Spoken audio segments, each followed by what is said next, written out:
Bismillahirrahmanirrahim and Assalamu alaikum everyone. I'm Talha Anwar. I'm country head sales of Al Mizan Investments. On behalf of Al Mizan Investment, I would like to welcome all of you and thank all of you for joining us for retirement planning webinar today. This is our basically first webinar about retirement planning, and this is part of our initiative regarding in terms of investment awareness and saving in Pakistan. वैसे तो I know कि इस वक्त जो हमारे हालात हैं overall world की मैं अगर बात करूं बड़ा टफ टाइम है और आई अप्रिशिएट कि हम सब लोगों ने ज्वाइन किया plus in fact in addition I am also glad to see more than 600 people join with us and registered with us for this webinar. इस वक्त के जो हालात हैं उसमें हमें पता है कि कोरोना ने जो सिचुएशन क्रिएट की हुई है उसमें अल्हम्दुलिल्लाह पाकिस्तान ने जो फर्स्ट फेज था जो फर्स्ट वेव थी उसमें तो काफ़ी अच्छी तरीके से निकाल लिया था। ये वो वाला सीज़न उसमें इनफैक्ट सक्सेस स्टोरी रही थी पाकिस्तान की अमंग्स द वर्ल्ड। अब लेकिन जो सेकंड वेव है वो भी काफ़ी डेडली है, केसेस आ रहे हैं, लोगों की डेथ भी हो रही है। तो इसमें सबसे पहले तो मेरी दुआ है हम सब लोगों के लिए कि जो लोग इस वक्त बीमार हैं, जो जो इफेक्टीज हैं कोरोना के, जिनकी डेथ हो गई है, अल्लाह ताला सबको जो है सेहतयाब करें और जिनकी डेथ हो गई है उनको जन्नत में जो है जगह अता फरमाए। इसके अलावा जो आज का जो हमारा वेबिनार का जो टॉपिक है वो है रिटायरमेंट प्लानिंग के ऊपर। रिटायरमेंट प्लानिंग का जो टॉपिक है इसमें अगर हम देखें जनरली जब हम स्टार्ट करते हैं रिटायरमेंट प्लानिंग की अगर हम बात करते हैं इसमें मैं आप लोगों के साथ जो अपनी प्रेजेंटेशन है वो मैं शेयर कर लेता हूँ ताकि हमें एक ओवरऑल आइडिया हो जाए।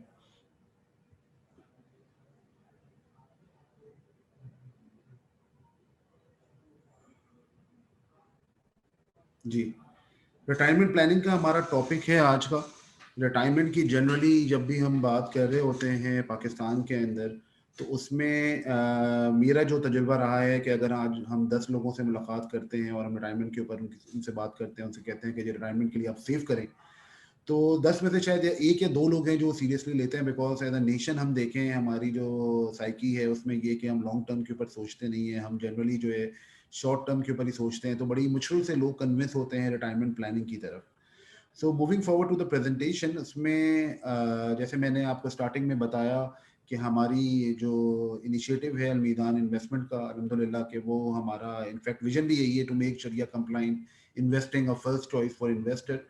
और उसी के बिहाफ पे हम समझते यही है कि हमारी सोल रिस्पॉन्सिबिलिटी है कि पाकिस्तान की पॉपुलेशन को हम इस्लामिक इन्वेस्टमेंट एवेन्यूज़ के बारे में बताएं, उनको कन्विंस करें कि जो वो इस्लामिक इन्वेस्टमेंट्स का जो को है चॉइस करें for their savings.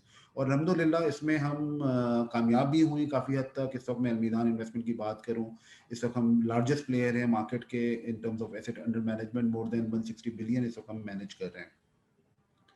Retirement planning पे आज का जो हमारा जो थीम है प्रेजेंटेशन का, उसमें मैं पहले स्टार्ट करूंगा अबाउट रिटायरमेंट पे कि थोड़ी सी इंपॉर्टेंस आपको बताऊंगा कि रिटायरमेंट प्लानिंग को क्यों हमें जो है हमें अभी से सोचना चाहिए, उसके बारे में रिटायरमेंट प्लानिंग क्यों हमें करनी चाहिए। फिर जो अवेलेबल ऑप्शन है सब पाकिस्तान में वो कौन कौन से अवेलेबल ऑप्शन है रिटायरमेंट के पॉइंट ऑफ व्यू से, वो वॉलंटरी पेंशन स्कीम है, प्लस हमारा जो हमने जो ब्रांड किया हुआ है वीपीएस को या वॉलंटरी पेंशन स्कीम को ब्रांड किया हुआ है मीज़ान तहफ़्फ़ुज़ पेंशन फंड, इसके बेनिफिट्स के बारे में बात करेंगे। फिर एक और चीज़ के बारे में हम बात करेंगे, कंपेयर करेंगे जो एक जनरली अगर हम देखें जो पॉपुलर स्कीम है वो प्रोविडेंट फंड है एम्प्लॉयर्स के पॉइंट ऑफ व्यू से, तो उसको अगर हम कंपेयर करेंगे वीपीएस से जो वॉलंटरी पेंशन स्कीम है हमारी मीज़ान तहफ़्फ़ुज़ पेंशन फंड, उसको हम फिर देखेंगे आगे क्या। उसके बाद in the end I will discuss about Al Meezan investment also. और इन द एंड जो हमारा क्लोजिंग सेशन होगा उसमें हम Q&A भी सेशन ले रहे होंगे, तो आपके कोई भी सवालात हो वो आप हमसे शेयर कर सकते हैं। तो मेरी कोशिश होगी मैं आपको एंड में उन सवालात के जवाब भी दे सकूँ।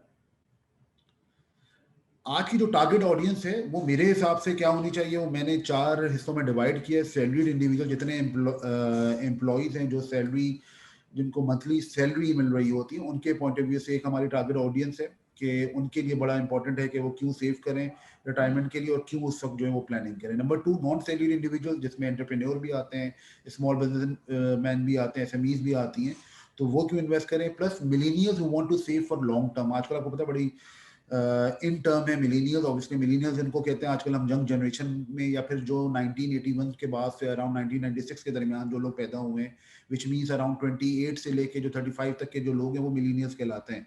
तो उनको हम बताएं कि जी वो लॉन्ग टर्म के लिए क्यों सेव करें। Plus anyone who is seeking a tax efficient retirement plan, जो समझता है कि जी रिटायरमेंट प्लानिंग जो है इंपॉर्टेंट है, तो उसको हम बताएं कि उसके पास ऑप्शन जो है वो कौन सा अवेलेबल है। तो ये हमारी आज की टारगेट ऑडियंस है ओवरऑल।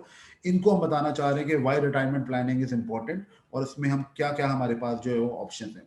ऑब्वियसली रिटायरमेंट की जब मैं बात करूँ, a goal that can not be compromised on, इसको ये एक ऐसा गोल है रिटायरमेंट का, जनरली जो है हम अगर बात करें, लोग इसके ऊपर सोचते नहीं है अपनी वर्किंग लाइफ में। लोगों को इम्पोर्टेंस पता नहीं होती कि गोल्डन ईयर्स में जब वो अपना एक उनकी एज होगी आफ्टर रिटायरमेंट आफ्टर 60, तो वो किस तरह अपनी लाइफ स्टाइल को मैनेज करेंगे, किस तरह अपनी जो लाइफ को वो गुजारेंगे। तो ये एक ऐसा गोल है जिसको हमें अभी से सोचना चाहिए, और इसी के बारे में मैं मेरी जो प्री प्रेजेंटेशन है, जो मेरी थीम है, वो इसी पर डिपेंड कर रहा होगा। जनरली अगर हम देखें कि फ्यूचर रिटायरीज की जो कंसर्न होते हैं या जो उसकी नीड्स होती है, उसमें क्या जो सबसे इंपॉर्टेंट नीड है वो उसकी हेल्थ की होती है। हम जब वर्किंग लाइफ में होते हैं, जवान होते हैं, हम उसके बारे में सोचते नहीं है, हमें अंदाज़ा नहीं होता।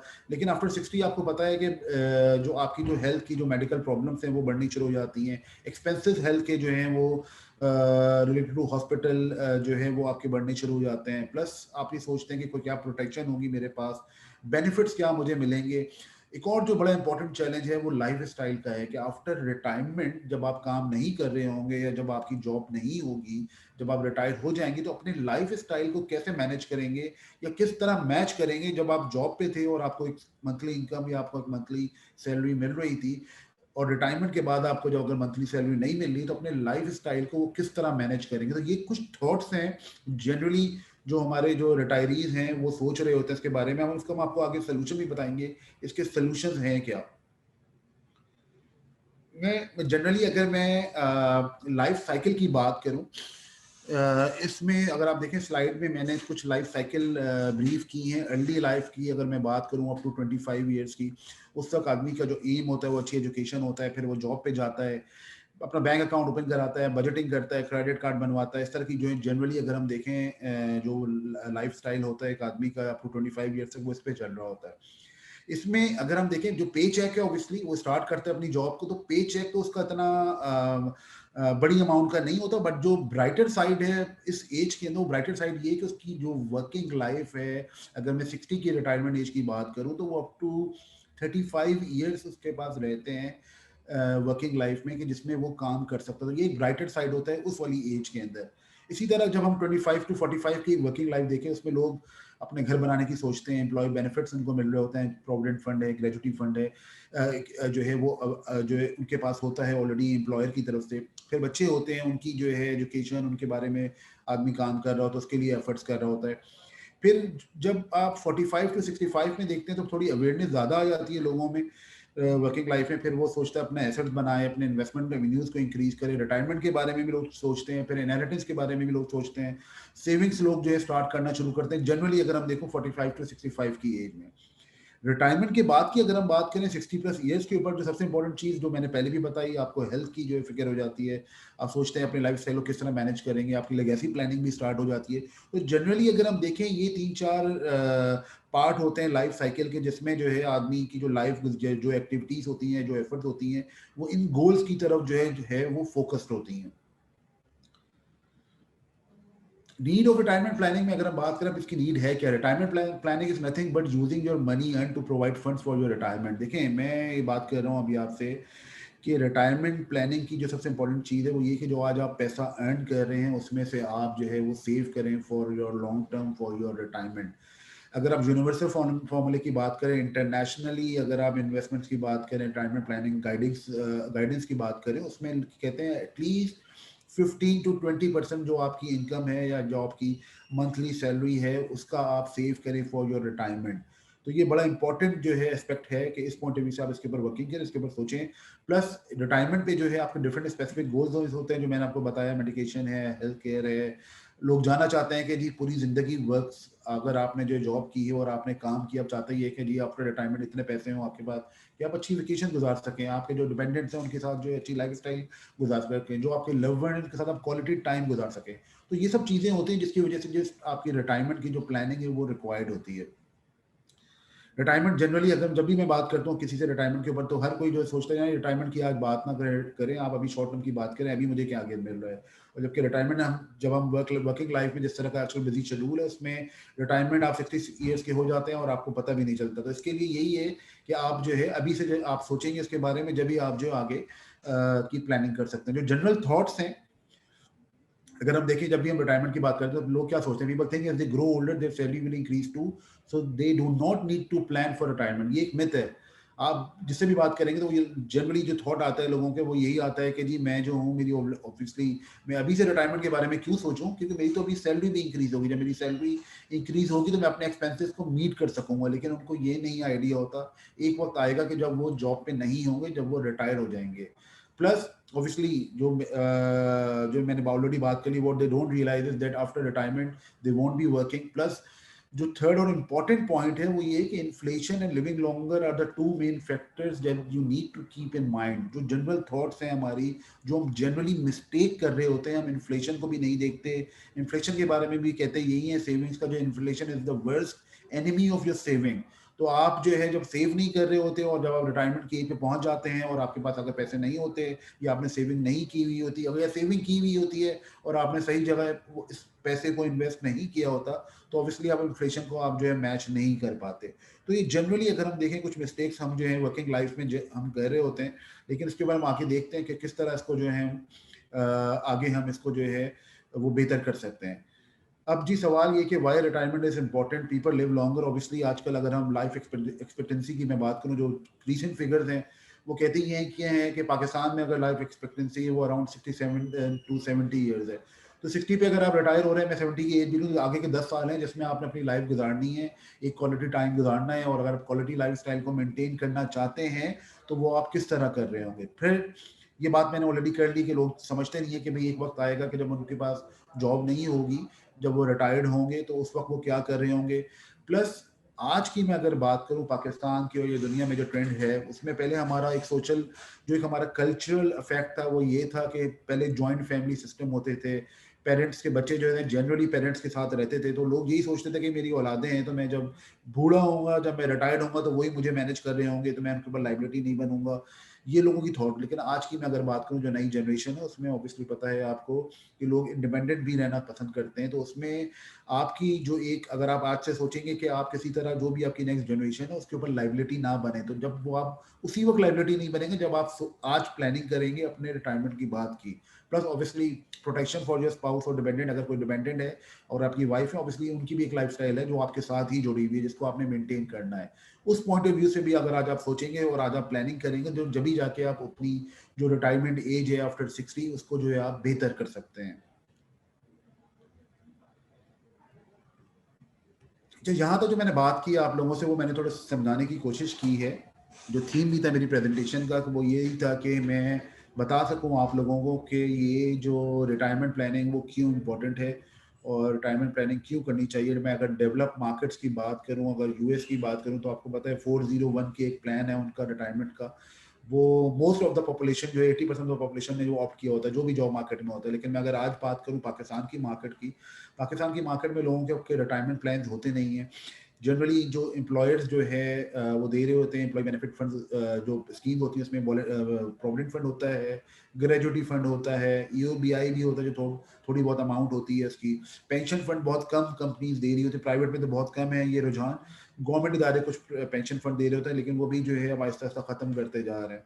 तो ये कुछ ऑप्शन है पाकिस्तान में अगर मैं पाकिस्तानी मार्केट की बात करूं। लेकिन अदरवाइज लोगों को जो है जो प्राइवेट ऑप्शन है जैसे वॉलंटरी पेंशन स्कीम, ये लोगों को उसकी अवेयरनेस नहीं है, अभी लोगों को पता नहीं है कितना अच्छा ऑप्शन है as compare to their provident fund. तो आगे अब हम वॉलंटरी पेंशन फंड स्कीम की बात करते हैं कि वॉलंटरी पेंशन स्कीम है क्या, उसके फायदे क्या हैं और क्यों आप ऑप्ट करें voluntary pension scheme as compare to your provident fund. देखिए जी, इसमें जो वॉलंटरी पेंशन स्कीम है वो very flexible saving cum investment plan. ये बड़ी से फ्लेक्सिबल इन्वेस्टमेंट प्लान है आपके लिए कि जब चाहें आप उसमें जो है इन्वेस्ट कर सकते हैं, any time as per your pocket you can invest in this. Plus ये आपको सिस्टमेटिक वे प्रोवाइड कर रहा होता है कि रिटायरमेंट के लिए जब आप सिस्टमेटिक वे में जब आप एक दफा इसको ऑप्ट करते हैं तो फिर आप अपने हिसाब से इसमें इन्वेस्ट कर रहे होते हैं। प्लस जो आपके इसमें रिटर्न्स आ रहे होते हैं, जो भी आपकी सेविंग है, जो भी आपकी इन्वेस्टमेंट्स हैं, वो टॉप विद इन्वेस्टमेंट रिटर्न है, यानी आप वो जो सेव कर रहे हैं उसमें आप इन्फ्लेशन का भी ख्याल कर रहे हैं और आपको एक रिटर्न्स भी मिल रहे हैं आपकी इन्वेस्टमेंट्स के ऊपर। जो बड़ा मेजर और बोल्ड एडवांटेज है वो desired investment exposure to high yielding asset. VPS में आपके पास जो सबसे इंपॉर्टेंट फैक्टर है, जो सबसे इंपॉर्टेंट आपका बेनिफिट है, वो ये है कि आप अपने हिसाब से आप अपने एसेट्स को, अपने एसेट एलोकेशन बना सकते हैं। जबकि जनरली अगर हम देखें जो बाकी स्कीम्स होती हैं, चाहे मैं प्रोविडेंट फंड की बात करूं, वहां पे ऑप्शन अवेलेबल नहीं होता। इसमें आपके पास ऑप्शन है कि आप अपने रिस्क एपेटाइट के हिसाब से अपने एसेट एलोकेशन बना सकते हैं। वो फिर मैं आगे बताऊंगा कौन कौन से ऑप्शन आपके पास अवेलेबल है। एक और मेजर बेनिफिट जो है वो स्पेशल टैक्स बेनिफिट है। जब आप इसमें इन्वेस्ट कर रहे होते हैं तो गवर्नमेंट आपको एक टैक्स रिबेट दे रही होती है। It's like you are increasing your take home salary. तो आपकी टेक होम सैलरी बढ़ रही होती है बिकॉज आपका जो टैक्स डिडक्शन है वो आपकी कम हो रही होती है। वो भी फिर हम आगे डिस्कस करेंगे। इन एडिशन इसमें जो एक और मेजर एडवांटेज है वो ये कि after reaching retirement age get monthly income from your accumulated investment और withdraw a lump sum amount. जब आप वर्क लाइफ में इन्वेस्ट कर रहे होते हैं, सेव कर रहे होते हैं, at the age of retirement आपके पास ये ऑप्शन अवेलेबल है कि आप लंप सम अमाउंट भी लेना चाहें, लंप सम अमाउंट भी ले सकते हैं। अदरवाइज आप मंथली इनकम प्लान बनाना चाहें तो मंथली इनकम प्लान भी इसके अंदर बना सकते हैं। बेनिफिट ऑफ वीपीएस की अगर हम बात करें, टैक्स एफिशिएंट स्ट्रक्चर है, ऑब्वियसली टैक्स है, आपको एडवांटेज इसके अंदर मिल रहा होता है, वो आगे हम वर्किंग देख लेंगे है क्या। एसेट एलोकेशन स्कीम की मैंने बात की। जनरली अगर मैं एक कंपनी की बात करूं, अगर आप किसी कंपनी में एम्प्लॉई हैं तो उसमें आपको पता है डिफरेंट एजेस के लोग होते हैं। और अगर आप प्रोविडेंट फंड के आप में पार्टिसिपेंट्स हैं तो उसमें होगा क्या कि एक आदमी जिसकी 50 ईयर्स एज है, जिसकी 30 ईयर्स एज है, जिसकी 55 है, उन सबका प्लान जो है वो सेम होगा। एसेट एलोकेशन प्रोविडेंट फंड की सेम होगी। लेकिन अगर आप बीपीएस में होंगे तो ये आपके ऊपर डिपेंड करता है। फॉर एग्जाम्पल अगर मैं ये समझता हूँ कि जी स्टॉक मार्केट के मेरे पास अवेयरनेस है, मैं जानता हूँ स्टॉक मार्केट को, तो मैं हाई वोलेटाइल प्लान में जा सकता हूँ जहाँ पे मैं अपने रिटर्न्स को एनहांस कर सकता हूँ। मैं एक कंजर्वेटिव आदमी हूँ, मैं नहीं समझता कि जी स्टॉक मार्केट में मुझे इन्वेस्ट करना चाहिए, मेरी एज भी 50 प्लस हो गई है, तो मैं कंजर्वेटिव एलोकेशन प्लान में भी सेव कर सकता हूँ। ये आपके पास एक ऑप्शन है। इन दी एंड जब आप देखते हैं वर्क लाइफ में आप वीपीएस में इन्वेस्ट कर रहे होते हैं, सेव कर रहे होते हैं, after at the age of retirement जो आपकी एसेट एलोकेशन उसके हिसाब के फिर से आपको फिर रिटर्न्स भी मिल रहे होते हैं। It's flexible, it's convenient. Obviously आप जब चाहें इन्वेस्ट करें, मैंने पहले भी बात करी, monthly, quarterly, as per your pocket you can invest in VPS. It's portable also. Portable ये बड़ा इंपॉर्टेंट पॉइंट है। एज एन एम्प्लॉय आपका जो basically you are the owner of your VPS. For example अगर आज आप जॉब चेंज करते हैं, आपको पता है आजकल जॉब मार्केट में जनरली लोगों की स्विचिंग, 20 साल पहले जो लोग थे वो शायद कम स्विच करते थे as compare to today's market. आजकल लोग ज्यादा स्विच करते हैं, 3-3 4-4 साल में लोग स्विचिंग कर रहे होते हैं। तो जो उनका वीपीएस है वो उनके साथ ही जा रहा होता है because they are the owner of their VPS. तो उसमें उनके लिए ये प्रॉब्लम नहीं है कि प्रोविडेंट फंड का वो पार्ट है। तो प्रोविडेंट फंड में जब ट्रस्टी जो है जिस तरह उसकी एडजस्टमेंट करेगा, उनको जो है पेमेंट करेगा, वो उसके डिपेंडेंट नहीं होते, वो जो है ओनर होते हैं। Plus lump sum payment available on the retirement. आपके पास ऑप्शन होता है कि आप जो है 50% जो अभी आपकी एक्यूमुलेशन अमाउंट है उसमें 50% आप जो है टैक्स फ्री ले सकते हैं, 50% जो है वो आप मंथली इनकम भी ले सकते हैं। और प्लस अगर आप चाहते हैं मैं पूरी अमाउंट ले लूँ, पूरी अमाउंट भी ले सकते हैं, तो उसमें 50% पे आपका टैक्स फ्री होगा, बाकी 50% पे आपका लास्ट एवरेज 3 इयर्स का जो है वो टैक्स रेट एप्लीकेबल होगा। इसमें आप अपनी रिटायरमेंट एज जो है 60 से लेके 70 तक जो है आप डिफाइन कर सकते हैं, और 25 years of your first investment. For example अगर आपने 25 साल की एज में स्टार्ट किया है वीपीएस प्लान, तो आप you can choose 50 years as your retirement age also. इस पे मैंने बात कर ली, allows you to systematically save during work year so that you can benefit on retirement. Obviously objective यही है कि लॉन्ग टर्म के लिए आपने सेव करना है, लॉन्ग टर्म के लिए आपने प्लानिंग करनी है। तो आज जो आप सिस्टमैटिकली सेव कर रहे होंगे, जैसे मैंने कहा आइडियली तो यही है कि 20% ऑफ योर सैलरी जो है वो आपको सेव करना चाहिए वीपीएस में। जनरली अगर हम प्रोविडेंट फंड की मार्केट की भी बात करें, उसमें भी यही होता है कि 10% ऑफ एम्प्लॉयर कंट्रीब्यूशन होता है, 10% एम्प्लॉय कंट्रीब्यूशन होती है। तो ये एक फॉर्मूला है, इसी फॉर्मूले के तहत जो है वो आपने जो है इन्वेस्ट और सेव करना चाहिए वीपीएस के अंदर। मीज़ान तहफ़्फ़ुज़ पेंशन फंड की बात करूँ, अल्हम्दुलिल्लाह we are the largest player in the market, largest pension fund manager हैं हम इस वक्त वीपीएस के। और हमारा जो ब्रांड है वो है मीज़ान तहफ़्फ़ुज़ पेंशन फंड। वीपीएस अब जब भी मैं एमटीपीएफ की बात कर रहा हूँ तो इसका मतलब इसलिए मैंने आपको बताया कि मेरा ब्रांड है मीज़ान था, तो मैं एमटीपीएफ मीन वीपीएस की मैं बात कर रहा हूँ। तो जब एमटीपीएफ की अगर हम बात करें, it's an ET structure. Exempt कब है? जब आप टैक्स रिबेट लेते हैं, जब आप इन्वेस्ट करते हैं तो आपको टैक्स रिबेट मिल रहा होता है। सेकंड, ई रिप्रेजेंट के tax exemption of profit, and जो भी आपका प्रॉफिट इसके ऊपर आ रहा है वो जो है उस पर आपको जो है कोई टैक्स नहीं देना पड़ रहा। टैक्सेबल कब है? Whenever you redeem before retirement, या फिर अगर आप रिटायरमेंट पे जाके पूरा पैसा निकालना चाह रहे हैं तो 50% पे आपको टैक्स एप्लीकेबल होगा, अदरवाइज 50% जो है वो टैक्स फ्री होगा। तो this is an EET scheme. ये वाहिद स्कीम है पाकिस्तान में कि जिसमें आपको जो है एग्जेम्पशन भी मिल रही है, आपके इन्वेस्टमेंट रिटर्न जो है उस पर कोई टैक्स नहीं है, और सिर्फ टैक्सेबल कब है, जब आप पैसा निकाल रहे हैं बिफोर रिटायरमेंट। ये थोड़ा सा स्ट्रक्चर है ओवरऑल पेंशन फंड का। जब आप इन्वेस्ट करते हैं तो इसमें हमारे डिफरेंट सब फंड है, और इसमें एक और हमारे फंड की ब्यूटी ये है कि इसमें गोल्ड सब फंड भी अवेलेबल है। स्टॉक सब फंड तो है ही, डेट सब फंड है, मनी मार्केट सब फंड है, गोल्ड सब फंड भी है। अगर आप लेना चाहते हैं गोल्ड के अंदर एक्सपोजर, तो आप हमारे पेंशन फंड के थ्रू ले सकते हैं। इसमें कैटेगरीज हैं क्या, डिफरेंट सिचुएशन है। एट रिटायरमेंट, ये मैंने पहले बताया कि अगर आप रिटायरमेंट एज के ऊपर अगर आप पैसा निकालना चाह रहे हैं, then you can redeem your 50% free tax free amount, and 50% जो है वो मंथली इनकम पेमेंट प्लान भी बना सकते हैं। इसमें अगर आप 10 साल का प्लान बनाएंगे तो वो जो है मंथली इनकम जितनी भी है आपकी वो टैक्स फ्री होगी। If you want to redeem before retirement, जब रिटायरमेंट से पहले आप निकालेंगे तो एटलीस्ट जो आपकी जो भी अमाउंट है उस पर लास्ट एवरेज 3 ईयर्स का टैक्स रेट जो है वो डिडक्टेबल होगा। खुदा ना खास्ता in case of disability before retirement, वो रिटायरमेंट ही कहलाएगी। खुदा ना खास्ता डेथ बिफोर रिटायरमेंट हो जाती है, तो उसमें कैश विड्रॉल आप 50% टैक्स फ्री ले सकते हैं। बाकी 50% जो वो आपके सर्वाइवर, जो भी सर्वाइवर है या नॉमिनी है उसको चला जाएगा। इसमें आपके पास ऑप्शन अवेलेबल है कि when you select your VPS scheme, then you can mention your nominees also. उसमें आप अपनी वाइफ को, अपने बच्चों को जो है वो नॉमिनीज कर सकते हैं। हम अगर बात करें सब फंड्स की, इसमें इक्विटी सब फंड है, stock market sub fund. Obviously इसमें रिटर्न हाई है, यूनिवर्सल फॉर्मूला है, high risk high return. Inflation risk की मैं अगर बात करूं तो इन्फ्लेशन रिस्क जो है वो लोएस्ट है, बिकॉज इसमें आप इंटरनेशनली या यूनिवर्सली अगर हम बात करें, जब आप इन्फ्लेशन को जनरली आप स्टॉक मार्केट की इन्वेस्टमेंट से ही बीट कर रहे होते हैं, तो इसमें आपको वो ऑप्शन, वो प्रॉब्लम नहीं होती है। वोलेटिलिटी ऑब्वियसली हाई है स्टॉक मार्केट में, आपको रिस्क है, वोलेटाइल होती है stock market, but for long term obviously जो है जो मोस्ट सूटेबल इन्वेस्टमेंट एवेन्यू है वो स्टॉक मार्केट है। मैं डेट सब फंड की बात करूं, इसमें रिटर्न मॉडरेट है, इन्फ्लेशन रिस्क हाई है, वोलेटिलिटी जो है मॉडरेट है इसमें। ऑब्वियसली जब इन्फ्लेशन की मैं बात करूं, अगर आपको 7% का रिटर्न मिल रहा है इस वक्त डेट सब फंड के अंदर, और इन्फ्लेशन भी अगर आपका 8% का, तो मीन्स के इफेक्टिवली नेट रिटर्न जो है वो आपका नेगेटिव के अंदर है। मनी मार्केट सब फंड की मैं बात करूं, इधर भी लोएस्ट है, इधर आपको रिटर्न मिल रहे होते हैं, इन्फ्लेशन रिस्क हाईएस्ट है, because money market sub fund के जनरली रिटर्न जो अगर आप बात करें तो 6% रिटर्न चल रहे हैं, इन्फ्लेशन ज़्यादा है, तो आप जो है इसमें मैच नहीं कर पाते। वोलेटिलिटी ऑब्वियसली लोएस्ट है। अगर आप लोएस्ट रिस्क साइड पे जाना चाह रहे थे, then you can select money market sub fund. Gold की अगर हम बात करें, गोल्ड के रिटर्न मॉडरेट रहे हैं, मैं अगर कंपेयर करूं स्टॉक मार्केट से, इन्फ्लेशन रिस्क लो है इसके अंदर। वोलेटिलिटी की बात करें तो गोल्ड के अंदर वोलेटिलिटी काफ़ी रही है लास्ट ईयर्स में। अगर हम देखें गोल्ड के रिटर्न भी जो है वो बहुत बेहतर रहे as compare to stock market. These are some of the asset allocation scheme in Midan Tahfuz Pension Fund.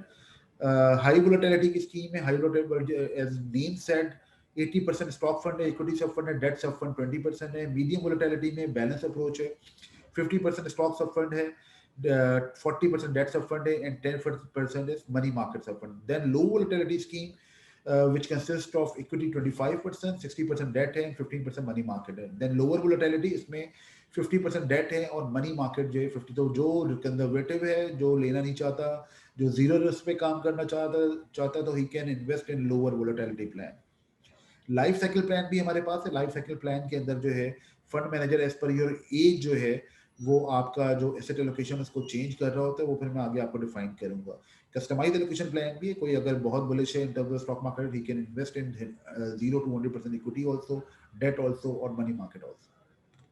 Plus इसमें एक और जो ब्यूटी है वीपीएस की, वॉलंटरी पेंशन स्कीम की, you can change your allocation plan twice a year. Like अगर मैं आज समझता हूँ स्टॉक मार्केट बहुत अच्छी है, उसका एक्सपोजर उसका आउटलुक अच्छा है, तो मैंने आज स्टॉक मार्केट में 100% ले लिया अपना एक्सपोजर। उसके बाद मुझे आगे लगता है मार्केट बॉइल्ड अप हो गई, तो I can convert my overall stock market plan into lower volatile plan also. फिर मैं जो आफ्टर 2 ईयर 2 टाइम्स चेंजिंग के बाद फिर मैं अगर समझता हूँ कि दोबारा मुझे मार्केट में, मैं दोबारा भी आ सकता हूँ। तो एक बहुत बड़ा अच्छा ऑप्शन है। As per your overall plan, as per the market outlook, you can change your plan also twice in a year. Allocation scheme की हमने जो है ऑलरेडी बात कर ली है कि high volatility, medium volatility, life cycle plan और कस्टमाइज एलोकेशन प्लान जो है हमारा। मीज़ान लाइफ साइकिल प्लान की अगर हम बात करें, जिस तरह मैंने आपको बताया पहले भी, 18 to 30 years अगर है तो वही जो बात कहते हैं कि younger you are then you can take more risk. तो इक्विटी में आप 80% तक ले जाता है फंड मैनेजर, 20% डेट में रहता है। इसी तरह 31-40 में चेंज करता है एसेट एलोकेशन को, 41-50 में थोड़ा बैलेंस अप्रोच पे आ जाता है। जब थोड़ी एज ज़्यादा होती है 51 to 60 तो उस पर फिर 40% इक्विटी पे चला जाता है, 61 प्लस पे बिल्कुल ही लोअर साइड पे चला जाता है इक्विटी में 10% के ऊपर। तो ये मीज़ान लाइफ साइकिल प्लान है। जो नहीं समझता मार्केट को, जो नहीं समझता, जिसकी इतनी फाइनेंशियल नॉलेज नहीं है, तो वो फिर फंड मैनेजर पे छोड़ दे। वो लाइफ साइकिल प्लान सेलेक्ट करे और fund manager as per the age automatically जो है उसकी जो एसेट एलोकेशन है वो उसको चेंज करता रहेगा।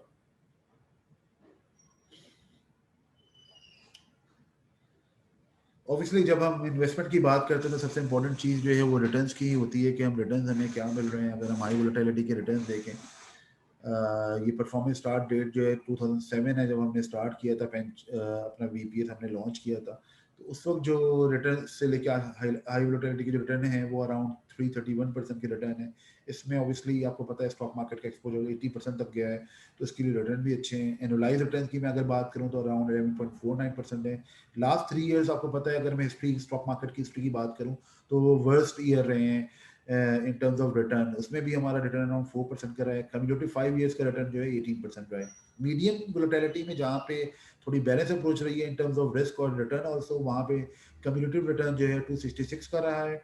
एनुअलाइज रिटर्न 10% रहा है। कम्युलेटिव 3 ईयर रिटर्न 12.27 रहा है और cumulative 5 year 25.44।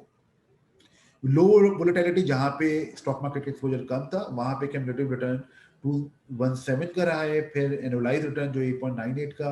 cumulative return for 3 years was 18.83 and cumulative return for 5 years 30.85। Lower volatility की मैं अगर बात करूं जहां पे जीरो स्टॉक मार्केट का एक्सपोजर था, वहां पे जो हमारा रिटर्न रहा है वो 167% का रहा है ओवरऑल। और एनुअलाइज रिटर्न अगर हम बात करें 7.60 रहा है। और कम्युलेटिव रिटर्न जो 3 ईयर्स का 24 रहा है और 5 ईयर्स का अराउंड 34% का है। तो जिसने लोअर वोलेटिलिटी में भी रखा है पैसे को, तो उसकी जो अमाउंट है सिंस इंसेप्शन अगर हम देखें अराउंड 167% का जो है वो ओवरऑल रिटर्न रहा है। और एनुअलाइज अगर हम बात करें तो वो अराउंड 7% का रहा है।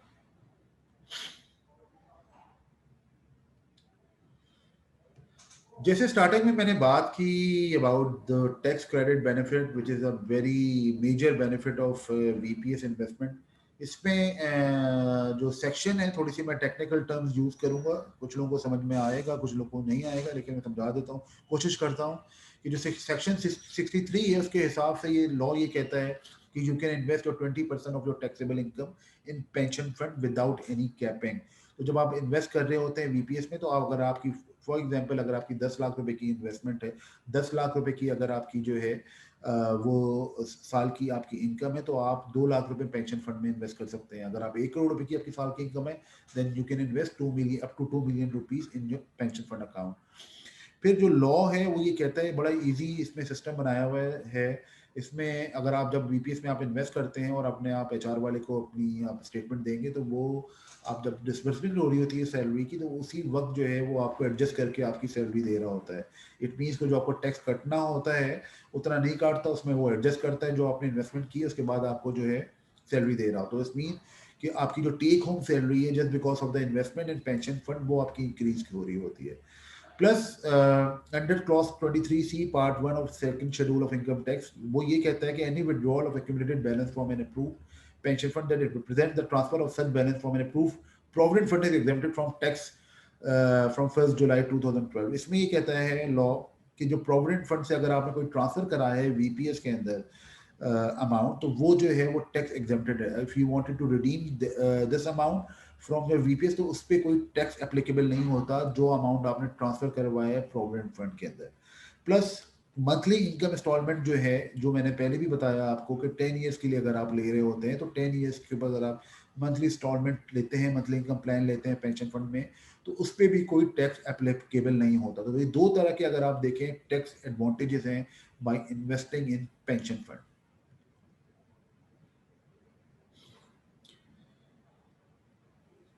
ये एक रेस्ट्रिक्शन हमने डिफाइन की है ओवरऑल बेसिस के ऊपर, जिसमें डिफरेंट टैक्सेबल, अगर हम देखें डिफरेंट टैक्सेबल इनकम के स्लैब्स लिए हैं और उसमें उनको जो बचत हो रही है वो हमने बताई है। तो अगर आप देखें स्टार्ट अगर हम करते हैं लोएस्ट से, अगर किसी की income annual taxable income 12 lakh रुपए है और उसकी टैक्स अमाउंट जो टैक्स लायबिलिटी है वो 30,000 रुपीज है with an effective tax rate of 2.50, सो जो म्यूचुअल फंड का लॉ कहता है कि 20% ऑफ टैक्सेबल इनकम और 2 million which ever is lower, तो अगर वो 2,40,000 रुपए इन्वेस्ट करेगा म्यूचुअल फंड में और 2,40,000 रुपए वो पेंशन फंड में, तो इट मीन्स कि वो अराउंड साल के 12,000 रुपए सेव कर रहा है अपने टैक्स के अंदर। टैक्स लाइबिलिटी कितनी थी उसकी 30,000 रुपए, लेकिन 12,000 रुपए उसके सेव हो जाएंगे। इट मीन्स कि जो उसने अपनी सैलरी थी उसको जो है उसने इंक्रीज कर लिया। अच्छा, ये सिर्फ टैक्स क्रेडिट है। अगर मैं रिटर्न्स की बात करूं, ऑब्वियसली हाई वोलेटाइल में अगर आपने रिटर्न इन्वेस्ट किया हुआ तो आपका रिटर्न 15 से 20% है, तो वो रिटर्न आपका एक्स्ट्रा है अदर देन जो टैक्स बेनिफिट। इसी तरह एक और हम भी मिडिल की एक टैक्सेबल इनकम ले लेते हैं। अगर हम 25 लाख रुपए की टैक्सेबल इनकम लें तो उसका टैक्स का अमाउंट बनता है 195,000 रुपीज़। फिर अगर हम बात करें उसका जो टैक्स रेट है वो 7.80 बनता है। म्यूचुअल फंड में he can invest 500,000 rupees, pension fund में भी as per 20% of taxable income 500,000 rupees वो इन्वेस्ट कर सकता है। 39,000 का उसको म्यूचुअल फंड में मिलेगा, पेंशन फंड में 39,000 का मिलेगा। तो by investing an amount of 1 million he can get a tax rebate of around 78,000। सो जो तीसरा वाले स्लैब में 1,95,000 रुपए का इसका टैक्स लाइबिलिटी बनती है, बट वो by investing in mutual fund and pension fund वो 78,000 रुपीज की सेविंग कर रहा है। थोड़ा हम बड़े स्लैब को भी देख लेते हैं। अगर किसी की इनकम जो है वो 8 मिलियन रुपीज है साल की, तो 13,45,000 रुपए का उसका जो है वो टैक्स लाइबिलिटी बनती है with an effective tax rate of 16.81। Mutual fund में बाय लॉ वो 1.6 मिलियन कर सकता है, पेंशन फंड में 1.6 मिलियन कर सकता है। तो म्यूचुअल फंड में उसका जो टैक्स रिबेट बनेगा 269,000 का बनेगा, पेंशन फंड में 269 का, तो 538,000 की वो टैक्स सेविंग कर रहा है। तो इट मीन्स कि अगर आप देखें कि अगर 8 मिलियन का मतलब है कि उसकी सैलरी अगर 5 से 6 लाख रुपए है, तो वो एक साल में 12 सैलरीज मिलती हैं। But by investing in amount in mutual fund and pension fund वो एक सैलरी ज्यादा ले रहा है, वो 13 सैलरी अपनी पूरे साल के अंदर ले रहा है। जिसकी 12 मिलियन की इनकम है वो उसकी टैक्स लायबिलिटी बनती है 23,45,000 रुपए, 19.54 का इफेक्टिव टैक्स रेट है। वो म्यूचुअल फंड में जो कैपिंग है 20 लाख रुपए से ज्यादा नहीं कर सकता, 20 लाख रुपए इन्वेस्ट करेगा। पेंशन फंड में कैपिंग नहीं है तो वो 24 लाख रुपए इन्वेस्ट कर सकता है। यहाँ पे वो 833 की जो है वो टैक्स सेविंग कर रहा है। तो पेंशन फंड में अराउंड 469,000 की सेविंग हुई है और 390,000 की अराउंड सेविंग हुई है म्यूचुअल फंड में। तो अब आप ये देखें, जो एक बात होती है कि नॉलेज इज पावर, वो जो नॉलेज वाली बात है कि जिसकी जिसकी अगर income taxable income 8 million rupees है और आज उसको नहीं पता कि by investing in mutual fund और पेंशन फंड वो टैक्स रिबेट ले सकता है, मीन्स कि वो 5-5.5 लाख रुपए का ऑलमोस्ट साल का लॉस कर रहा है। तो जितनी नॉलेज आपकी बेहतर होगी, जितनी अवेयरनेस ज़्यादा होगी फाइनेंशियल टर्म्स के पॉइंट ऑफ व्यू से, तो उतना बेहतर आप अपनी जो सेविंग को इम्प्रूव कर सकते हैं, अपने रिटर्न्स को जो है आप इनहेंस कर सकते हैं। ये जो मैंने अभी आपको टैक्स इलस्ट्रेशन दिखाई है वो इलस्ट्रेशन दिखाई है ओवरऑल बेसिस के ऊपर। लेकिन अगर हम प्रोविडेंट फंड से कंपैरिजन में एक इलस्ट्रेशन देख लें, ये बड़ी इंटरेस्टिंग स्लाइड है। इसमें अगर हम देखें यही इलस्ट्रेशन को मैंने दिखाया है इन टर्म, ये स्पेशली जितने ट्रस्टीज अगर अभी हमें देख रहे हो हमारी ऑडियंस में मौजूद हो उसके पॉइंट ऑफ व्यू से, ताकि उनके लिए डिसीजन आसान हो जाए कि वो वीपीएस को क्यों ऑप्ट करें। तो अगर हम देखें जिसकी टैक्सेबल इनकम 12 लाख रुपए है और वो प्रोविडेंट फंड का पार्टिसिपेंट है, जनरली रूल यही कहता है कि जी जो प्रोविडेंट फंड में जो आपकी जो इन्वेस्टमेंट जा रही है, जो 60% जो बेसिक सैलरी है वो आपकी 60% जो है बेसिक सैलरी होती है, तो basic of total total salary. और जो टैक्स क्रेडिट के लिए अगर मैं बात करूं, जो प्रोविडेंट फंड में जा रहा होता है वो 10% of employer contribution, 10% of employee contribution जो है वो प्रोविडेंट फंड में जाता है। तो 20% ऑफ बेसिक सैलरी जनरली जो है वो इन्वेस्ट हो रही होती है आपकी प्रोविडेंट फंड में, विच इज 144,000 रुपीज। तो जो प्रोविडेंट फंड का पार्टिसिपेंट है, मैं एग्जांपल ले लेता हूँ 12 लाख रुपए की, 12 लाख में एक नाम भी दे देता हूँ, एक हाशिम साहब है, उनकी 12 लाख रुपए साल की इनकम है, वो प्रोविडेंट फंड का जो है वो पार्टिसिपेंट है। तो आज भी वो इन्वेस्ट कर रहे हैं 1,44,000 रुपए प्रोविडेंट फंड में, बट उनको उस पर टैक्स रिबेट नहीं मिल रहा।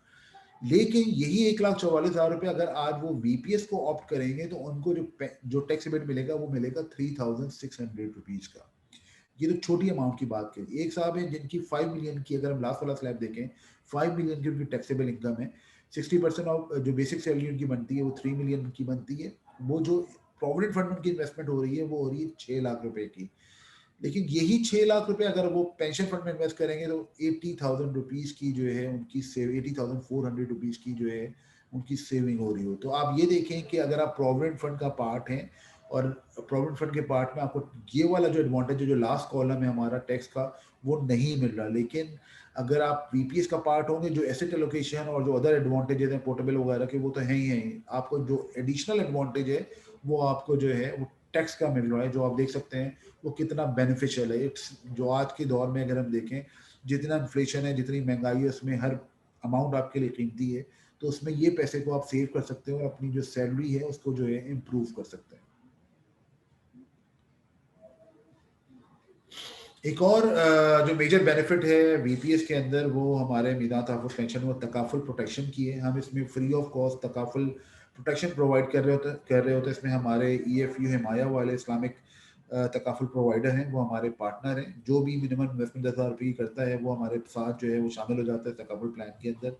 इसमें जो कवरेज है हमारी, वो है नेचुरल डेथ के ऊपर, एक्सीडेंटल डेथ पे, परमानेंट टोटल डिसेबिलिटी पे और एक्सीडेंटल मेडिकल एक्सपेंसेस पे भी है। तो ये सारी चीज़ें मैं फिर दोबारा मैं बताना चाहूँगा, दोबारा मैं जोर दूँगा उस बात पे कि ये सब फ्री ऑफ कॉस्ट है। यानी आप जब निदान तहफ़्फ़ुज़ पेंशन फंड का आप पार्टिसिपेंट बनते हैं, तो तकाफुल पॉलिसी आपको जो है वो मिल जाती है बाय डिफ़ॉल्ट। बेसिक डेथ पे खुदा ना खास्ता क्या मिलता है, अगर खुदा ना खास्ता किसी की बेसिक डेथ होती है, नेचुरल डेथ होती है, तो equal to the investment amount of each individual subject to maximum of 5 million, 50 lakh रुपए तक की कवरेज इसकी उसको मिल सकती है। इसका मतलब है कि अगर एक आदमी है, खुदा ना खास्ता उसकी 50 लाख रुपए उसकी जो है वो इन्वेस्टमेंट वैल्यू है विद मीरान तहफ़्फ़ुज़ पेंशन फंड, और अल्लाह ना करे उसकी डेथ हो जाती है, तो उसको जो 50 लाख रुपए की वैल्यू वो तो मिलेंगे मिलेंगे। उसके अलावा जो 50 लाख रुपए उसको एडिशनल जो है वो तकाफुल के उसमें, यानी 1 करोड़ रुपए उसकी फैमिली को मिल रहे होंगे। एक्सीडेंटल डेथ की अगर हम बात करें, उसमें भी सेम यही फॉर्मूला है। परमानेंट टोटल डिसेबिलिटी भी सेम फॉर्मूला है, 50 लाख रुपए तक की आपको कवरेज मिल रही होती है। एक्सीडेंटल मेडिकल एक्सपेंस में जो है 20% of investment amount of each individual subject of to maximum of 1 million rupees per investor. इस पे 10 लाख रुपए तक की लिमिट है और 20% ऑफ जो भी आपकी अमाउंट है, अगर आपको 10 लाख रुपए की अमाउंट है तो इसका मतलब है 2 लाख रुपए तक की आपकी एक्सीडेंटल मेडिकल एक्सपेंसेस आपको मिल सकते हैं। और once again I wanted to highlight this कि no hidden charges, all cost of takaful protection borne by Al Mizan Investment Pension Fund Manager। अच्छा, ये तो अभी हमने बात की सारी रिटायरमेंट जब आप इन्वेस्ट कर रहे हैं। रिटायरमेंट के बाद क्या होता है? रिटायरमेंट के बाद जब आपके पास जो ऑप्शन है वो है मंथली इनकम प्लान का। मंथली इनकम प्लान में बाय लॉ आपके पास 3 ऑप्शन है। Lower volatility which is without stock market, then low volatility and then medium volatility. इसका सेंस भी बनता है, ऑब्वियसली रिटायरमेंट एज के बाद आपको रिस्क नहीं लेना चाहिए, तो इसीलिए जो है वीपीएस ने, एससीसीपी ने इसको 50% तक जो है मैक्सिमाइज किया हुआ है। अदरवाइज आप खुद से लेना चाहें तो वो अलग बात है, लेकिन जब वीपीएस में अगर आप होंगे और मंथली इनकम अगर आपने ऑप्ट कर ली है और आपने रिटायरमेंट क्लेम कर ली है, तो आप 50% से ज़्यादा नहीं जा सकते। अगर आप ऑलरेडी काम कर रहे हैं then you can go up to 100% also, लेकिन उसमें आपने बताना पड़ेगा कि आपने अभी तक रिटायरमेंट क्लेम नहीं की। आप अपनी रिटायरमेंट की जो डेट है वो आपने जो है वो इंक्रीज करनी है होगी। प्लस जो भी आपको इनकम मिल रही होती है मंथली इनकम इंस्टॉलमेंट प्लान में, आपका जो 10 ईयर्स का जो प्लान है वो टैक्स फ्री है। तो जो मंथली इनकम जो आपके बैंक अकाउंट में ट्रांसफर हो रही होगी, उस पर कोई टैक्स जो है वो आपका नहीं कट रहा होगा। इसमें हम आपके हिसाब से कस्टमाइज प्लान भी बना के दे सकते हैं। इसमें डिफरेंट ऑप्शन है। फॉर एग्जाम्पल, एक आदमी की लाइफ स्टाइल जो है वो कहता है कि मुझे 2 लाख रुपए महीना चाहिए, उसकी इन्वेस्टमेंट अमाउंट भी हमारे पास अच्छी है, तो हम उसको 2 लाख रुपए महीने का प्लान बना के दे रहे हैं। उसमें फिर हम करते ही हैं कि प्रिंसिपल से भी अमाउंट निकलता है, जो प्रॉफिट है वो भी ऐड होता है। ऐड अप करके उसकी जो लाइफ स्टाइल नीड है उसको हम मीट कर रहे होते हैं। तो जिस तरह का आप प्लान चाहेंगे उस तरह का प्लान जो है वो बीपीएस में अवेलेबल होता है आफ्टर योर रिटायरमेंट। ये भी बड़ी इंटरेस्टिंग इलस्ट्रेशन है। इसका मकसद सिर्फ यही था, जो मैंने सारी बात की है पहले आप लोगों से, उसमें आपको बता सकूं प्रैक्टिकली कि जब आप सेव कर रहे हैं, जो मैंने लॉन्ग टर्म की काफ़ी दफ़ा बात की है अपनी प्रेजेंटेशन में, उसमें उसका रीज़न क्या था, उसके फैक्ट्स क्या हैं। तो एक अगर हम इलस्ट्रेशन को देखें कि अगर किसी की मिलीनियर्स की अगर हम बात करें, ऑब्वियसली ये मैंने पहले भी वर्ड यूज़ किया, वो अगर 25 साल का है, उसकी रिटायरमेंट, उसने जॉब स्टार्ट कर दी है, रिटायरमेंट एज उसकी 60 है, वो अगर 10,000 रुपये महीना भी इन्वेस्ट करना स्टार्ट करता है और टिल द एज ऑफ 60, वो 10,000 रुपये महीना, मैं इसमें इंडेक्सेशन की बात नहीं कर रहा, जबकि आइडियली यही होना चाहिए कि आज मैं 10,000 रुपये महीना इन्वेस्ट कर रहा हूँ इस साल, तो मैं नेक्स्ट ईयर मुझे इसमें इंक्रीज करना है एटलीस्ट 10 to 20%, यानी कि जब एटलीस्ट 12,000 या 15,000 या 20,000 या डबल कर दूँ मैं इसको, मैं सेविंग को मैं इन्वेस्ट करूँ। लेकिन हम अज्यूम करते ही यही कि 10,000 रुपये उसने जो है वो कर रहा है, पूरी लाइफ उसने 10,000 रुपये ही इन्वेस्ट की, तो उसकी जो कंट्रीब्यूशन है वो अराउंड 42 लाख रुपए की बनती है। बट उसने एक साहब ने अगर हाई वोलेटिलिटी का प्लान किया, तो उनकी जो अमाउंट है वो आप समझें कंपाउंडिंग का इफेक्ट यहाँ पे देख सकते हैं, तकरीबन 81 मिलियन की बनती है। जो मीडियम है जिसमें 50% स्टॉक है उसमें अराउंड 48.8 मिलियन की बनती है। वैल्यू एट रिटायरमेंट लो में जहाँ पे स्टॉक मार्केट का एक्सपोजर इतना नहीं है, अराउंड 25% के, तो वहाँ पे अराउंड 32.3 मिलियन की जो है वो उसकी ओवरऑल वैल्यू बनती है, जिसमें मैंने जो रिटर्न्स भी लिए हैं वो बड़े कंजर्वेटिव लिए हैं। इक्विटी का 15% का रिटर्न लिया है, डेट का 8% लिया और मनी मार्केट का भी अराउंड 8%। तो इस रिटर्न्स के साथ लॉन्गर टर्म में अगर आप इफेक्ट देखें तो कितना बड़ा इफेक्ट है आपकी वैल्यू का, just because of the compounding. 25 साल का मतलब है और 60 साल की एज रिटायरमेंट का मतलब है 35 साल की आपकी वर्क लाइफ है। जब 35 साल की आपकी वर्क लाइफ है तो 35 साल के अंदर अगर आप सिर्फ थोड़ा थोड़ा पैसा भी आप कंट्रीब्यूट करें अपने पेंशन प्लान में, तो वो अमाउंट कहाँ चली जा सकती है। इसमें एक और चीज़ मैं हाईलाइट करना चाहूँगा कि इस वाली इलस्ट्रेशन में मैंने अभी जो आपको टैक्स का एडवांटेज है, जो आपको टैक्स की जो एडवांटेज मिल रहा होगा उस पूरे 35 साल के अंदर, वो नहीं लिया। वो अगर हम ले लेंगे तो इफेक्टिव रिटर्न और इफेक्टिव वैल्यू कहीं से कहीं और चली जाएगी। लेकिन मैंने इसको आसान रखने के लिए इलस्ट्रेशन को सिंपल रखा है कि ये अगर आप इतनी अमाउंट आप सेव कर रहे हैं तो क्या होगा। एक और एग्जाम्पल हम देख लेते हैं, एज थोड़ी सी हम ज़्यादा ले लेते हैं, 40 एज की हमने एज ली है, यानी 20 साल की वर्किंग लाइफ है, तो ऑब्वियसली वो 10,000 रुपये अगर वो भी इन्वेस्ट कर रहा है तो उसने जो है कंट्रीब्यूशन है उसकी वो अराउंड 24 लाख रुपए की बनती है। Value at retirement with high volatile is around 11.1 million, with medium 8.66 million और with low volatile around 7 million. तो आप देखें 20 साल की भी अगर वर्किंग लाइफ है और उसने अभी तक, अगर कोई 40 साल के लोग हमें देख रहे हैं और वो उन्होंने अभी तक बीपीएस में स्टार्ट नहीं किया प्लानिंग, अपनी रिटायरमेंट प्लानिंग स्टार्ट नहीं, this is a good time कि आप अभी भी इन्वेस्टमेंट स्टार्ट कर सकते हैं। इन्वेस्टमेंट के बारे में कहते हैं कि इट्स नेवर टू लेट। आप चाहे जितना भी लेट हो, आपने अगर इन्वेस्टमेंट स्टार्ट कर दी है तो वो समझे आप लेट नहीं है। और जितनी जल्दी इन्वेस्टमेंट स्टार्ट कर दी है आपने तो इसका मतलब है आपने जल्दी नहीं की, जितनी जल्दी करेंगे उतना ज़्यादा बेहतर है। यंगर लोगों के लिए तो मेरी एडवाइस यही है, ऑब्वियसली उनकी जो एसेट है, उनका जो एसेट है वो उनकी एज है, तो उस एज का फायदा उठाएं, अभी से स्टार्ट इन्वेस्टमेंट स्टार्ट करें, प्लानिंग स्टार्ट करें और कंपाउंडिंग का इफेक्ट जो है अपनी ओवरऑल इन्वेस्टमेंट वैल्यू के ऊपर जो है वो लें। अब ये जो पार्ट है प्रेजेंटेशन का, जैसे मैंने आपको बताया कि ओवरऑल हमने पहले रिटायरमेंट प्लानिंग की बात की, फिर जो अवेलेबल ऑप्शन है मीज़ान तहफ़्फ़ुज़ पेंशन का फंड का या बीपीएस का, उसकी बेनिफिट्स आपको बताए। अब हम थोड़ा सा कंपेयर कर लेते हैं कि why Meezan Tahaffuz pension fund as compare to provident fund. इसमें बहुत सारे फीचर्स पहले हमने कुछ डिस्कस कर चुके हैं ऑलरेडी, लेकिन मैं दोबारा इसमें कुछ एम्फेसाइज करना चाहूँगा। पेंशन फंड की अगर हम बात करें, पेंशन फंड में नंबर वन एडवांटेज जो टैक्स क्रेडिट का आपको पता है कि 20% ऑफ टैक्सेबल इनकम आपको जो है आप इन्वेस्ट कर सकते हैं, तो आपको टैक्स क्रेडिट मिल रहा है। तो प्रोविडेंट फंड में ऑप्शन नहीं है, बल्कि इनफैक्ट अगर एम्प्लॉय कंट्रीब्यूशन 1 लाख से ज्यादा होती है तो वो टैक्सेबल हो जाती है। तो प्रोविडेंट फंड का एक डिसएडवांटेज है। Number two, free world wide accidental, आपको जो मैंने बताया तकाफुल कवरेज मिल रही है। प्रोविडेंट फंड की अगर हम बात करें उसमें कोई एक्स्ट्रा आपको तकाफुल कवरेज नहीं मिलती, इंश्योरेंस कवरेज नहीं मिलती, जो कंपनी ने दिया हुआ है आपको इंश्योरेंस प्लान वही आपको मिल रहा होता है। तीसरी जो इंपॉर्टेंट चीज है, पहले भी बात की, एसेट एलोकेशन का एडवांटेज कि each employee has an independent pension account which has an asset allocation as per his her risk profile and investment horizon. इसमें एसेट एलोकेशन पेंशन फंड में आप अपने हिसाब से बना सकते हैं, अपनी एज के हिसाब से बना सकते हैं, अपनी ऑब्जेक्टिव के हिसाब से बना सकते हैं। प्रोविडेंट फंड में जो ट्रस्टीज ने डिसाइड किया है उसी के ऊपर आपने जो है वो डिपेंड करना होता है। अगर ट्रस्टीज का प्रोविडेंट फंड का रिटर्न 7% का बन रहा है तो आपको 7% मिल रहा होता है। अगर उन्होंने सिर्फ डेट लिया हुआ या उन्होंने लो रिस्क प्रोडक्ट ली हुई है तो ऑब्वियसली आप जो है स्टॉक मार्केट में नहीं जा सकते प्रोविडेंट फंड के थ्रू।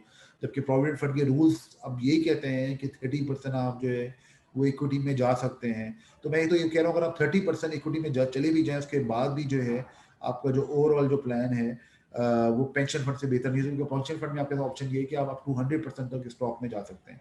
पोर्टेबल की बात हमने ऑलरेडी कर ली, पोर्टेबल ऑब्वियसली आप स्विच कर सकते हैं। प्रोविडेंट फंड में तो यही है कि आपने डिपेंड करना है ट्रस्टी के ऊपर। अगर आप स्विच करते हैं जॉब को तो आप अपने प्रोविडेंट फंड अपना पहले पेमेंट लेंगे, फिर आप नया प्रोविडेंट फंड अपनी कंपनी के साथ दोबारा स्टार्ट करेंगे। पेंशन फंड में एक बड़ा इंपॉर्टेंट फैक्टर ये है कि आप जब चाहे अपनी इन्वेस्टमेंट को देख सकते हैं। 24/7 एक्सेस कर सकते हैं। हमारे पास ऐप भी मौजूद है, ऑनलाइन एक्सेस भी है, एसएमएस अलर्ट भी है। आप पेंशन फंड को जो है इस तरह आप चेक कर सकते हैं, अपनी इवैल्यूएट कर सकते हैं इन्वेस्टमेंट। प्रोविडेंट फंड में जनरली यही है, जो आप जब आप ट्रस्टी से मांगते हैं तो जब भी आपको जो है मिल रही होती है, साल में एक दफ़ा आपको एक पर्चा आ जाता है जिसमें आप देख लेते हैं कि मेरी वैल्यू क्या है, कहाँ इन्वेस्टमेंट हो रही है।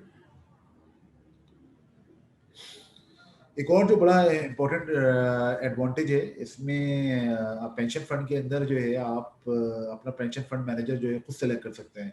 अगर आप समझते हैं कि जी आज आपका जो है पे रिटर्न अच्छा नहीं है, तो आप अपना पेंशन फंड मैनेजर चेंज कर से एक कंपनी से दूसरी कंपनी में शिफ्ट कर सकते हैं। प्रोविडेंट फंड की बात करूँ, अगर आप सेटिस्फाई नहीं है ट्रस्टी से और आप उसके रिटर्न से सेटिस्फाई नहीं है, तो आपके पास कुछ चारा नहीं है। आपको सिर्फ सब्र ही करना है पेशेंस के साथ कि आपका प्रोविडेंट फंड का जितना रिटर्न मिलेगा वही आपको भी मिलेगा। लेकिन पेंशन फंड में you can change your fund manager साल में एक दफा, और वो किस तरह के आप जो है अपनी परफॉर्मेंस देखें, परफॉर्मेंस के बाद जो है आप अपने पेंशन फंड को जो चेंज करके किसी और पेंशन फंड में भी जा सकते हैं। ऑब्वियसली पेंशन फंड जो है वो प्रोफेशनल फंड मैनेजर्स के जो है वो मैनेज कर रहे होते हैं। जनरली अगर आप देखें सीएफएस ही होते हैं, हमारे पास भी सारे सीएफएस हैं जो अल्हम्दुलिल्लाह वो मैनेज कर रहे हैं आपके अमाउंट को, और प्रोफेशनली मैनेज कर रहे होते हैं। इन टर्म्स ऑफ अगर हम देखें प्रोविडेंट फंड की मैनेजमेंट, मैं ये नहीं कह रहा कि वो क्वालिफाइड नहीं, क्वालिफाइड होते हैं, बट उनकी प्राइम रिस्पॉन्सिबिलिटी जो है वो ये नहीं होती है कि वो प्रोविडेंट फंड को मैनेज करें। उनकी प्राइम रिस्पॉन्सिबिलिटी कुछ और भी होती है, उसके साथ साथ वो प्रोविडेंट फंड को भी मैनेज कर रहे होते हैं। रिसर्च बेस्ड जनरली इन्वेस्टमेंट नहीं होती है उनकी। परफॉर्मेंस डाटा जो है वो अवेलेबल है आपके पास पेंशन फंड का, मैंने आपको बताया। जनरली कभी कभार प्रोविडेंट फंड में ये इश्यूज आते हैं, डेली परफॉर्मेंस आपके पास मिल रही है थ्रू नैव। प्रोविडेंट फंड में ऐसा आपके पास ऑप्शन नहीं होता। इनकम पेमेंट प्लान आपके पास अवेलेबल है कि जब आप रेगुलर इनकम लेना चाहें तो after your retirement you can avail for your monthly income plan also. Provident fund में आपने जब आप रिटायर होते हैं तो आपको एक लमसम अमाउंट मिलता है। जनरली हमारी साइकी भी यही है कि जैसे ही हाथ में पैसा आता है तो हम खर्च कर देते हैं, तो वो जो पैसा मिलता है तो लोग खर्च कर देते हैं। और होता भी यही है वर्किंग लाइफ में बेचारे प्रोविडेंट फंड में लोगों के साथ। जब भी हम जाते हैं कंपनीज के अंदर तो कंपनीज हमें कहती हैं जी प्रोविडेंट फंड में एक बहुत अच्छा ऑप्शन है जो वीपीएस में नहीं है, कि आप जो है वो लोन ले सकते हैं अगेंस्ट प्रोविडेंट फंड। बट मैं ये कहता हूँ, मैं ये समझता हूँ, ट्रूली बिलीव करता हूँ कि प्रोविडेंट फंड के पैसे को आपको टच नहीं करना चाहिए। प्रोविडेंट फंड का पैसा आपने अपनी रिटायरमेंट एज के लिए ही यूज़ करना चाहिए, क्योंकि वो आप जब आपके गोल्डन ईयर्स आते हैं तो आप किसी के मोहताज ना हो और आपके पास वो अवेलेबल हो। पाकिस्तान की मार्केट की अगर हम बात करें, लोग बेचारे अपनी जो भी लाइबिलिटीज़ हैं, चाहे बच्चों की एजुकेशन है, घर बनाना है, तो वो जनरली उनको ईजी वे आउट नज़र आता है कि वो प्रोविडेंट फंड से पैसा निकालते हैं और खर्च कर देते हैं। इन दी एंड जब वो रिटायरमेंट एज के ऊपर आते हैं तो उनके पास वो अमाउंट नहीं रहती जितनी अमाउंट उनकी होनी चाहिए to match their lifestyle. BPS में ये है कि आपको सिस्टमेटिक वे मिल रहा होता है, आपको डिस्करेज कर रहे होते हैं कि जी आप रिटायरमेंट से पहले पैसा ना निकालना, जब भी आप अदरवाइज आपको टैक्स लग जाएगा। तो बाय फोर्स आप अपनी इन्वेस्टमेंट को सेव कर रहे होते हैं और रिटायरमेंट तक लेके जा रहे होते हैं।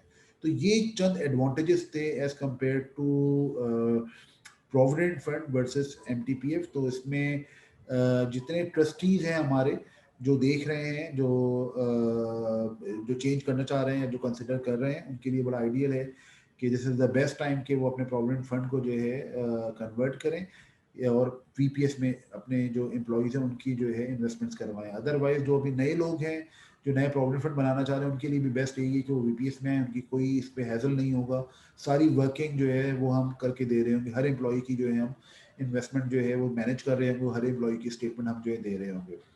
अब इसमें जो सवाल पैदा होता है फॉर ट्रस्टीज के पॉइंट ऑफ व्यू से, दो ऑप्शन है इसमें। हम डिटेल में किसी की रिक्वायरमेंट हो तो वो फिर हमें ईमेल भी कर सकता है, हमसे कांटेक्ट भी कर सकता है। बट अभी अगर हम बात करें तो जो ऑप्शन है हमारे पास, सिचुएशन जो नंबर वन एक है वो ये है कि transfer to MTPF with winding up a provident fund. Like आपके पास सिचुएशन वन ये है कि आप अपना जो प्रोविडेंट फंड है वो आप वाइंड अप करके आप ट्रस्टी अपनी ट्रस्ट डीड में चेंज करके आप सब जो पार्टिसिपेंट्स हैं एम्प्लॉई है उनका आप एक पेंशन फंड अकाउंट ओपन करवा लें with Meezaan Tahaffuz pension fund. Like मैं अगर अपनी कंपनी की भी बात करूँ, एक ज़माने में हमारे पास भी प्रोविडेंट फंड होता था, लेकिन फिर हमने देखा इन टर्म्स ऑफ एम्प्लॉई बेनिफिट जो है वो वीपीएस ज़्यादा इंपॉर्टेंट था। हमने अपना प्रोविडेंट फंड बाइंड अप कर दिया और हर जितने एम्प्लॉइज हैं हर एक का एक वीपीएस है और उनको हर महीने सैलरी के साथ जो है उसका वीपीएस में अमाउंट ट्रांसफर हो जाती है। इसी तरह हमारे पास बहुत सारे क्लाइंट्स हैं मार्केट के जो हमारे पास इसी तरह इन्वेस्ट कर रहे होते हैं। वो महीने में एक बार हमें एक चेक देते हैं और उनकी जो सारी अमाउंट है एम्प्लॉयज़ की वो ट्रांसफ़र हो जाती है। फिर अगर हम बात करें सिचुएशन नंबर टू की, इसमें फिर अगर आप प्रोविडेंट फंड रखना चाह रहे हैं तो उसमें आप ये कह सकते आप without winding up of provident fund आप जो रेगुलर मंथली है वो भी आप दे सकते हैं, प्लस जो एक्यूमुलेटेड बैलेंस है वो भी आप ट्रांसफर करवा सकते हैं अपने एम्प्लॉयज़ का विद पेंशन फंड। इसमें जो आपके मजीद सवालात हों तो वो आप हमें ईमेल कर सकते हैं, हम कांटेक्ट कर सकते हैं, हम आके आपके कंपनी में प्रेजेंटेशन देंगे और आपको बताएंगे why VPS is better than provident fund. थोड़ी हम इंडस्ट्री की भी बात कर लेते हैं। इंडस्ट्री में अगर हम देखें इस वक्त अराउंड 10 पेंशन फंड मैनेजर हैं और अराउंड 10 ही लोग जो है वो शरिया कंप्लाइंट वीपीएस भी ऑफर कर रहे हैं।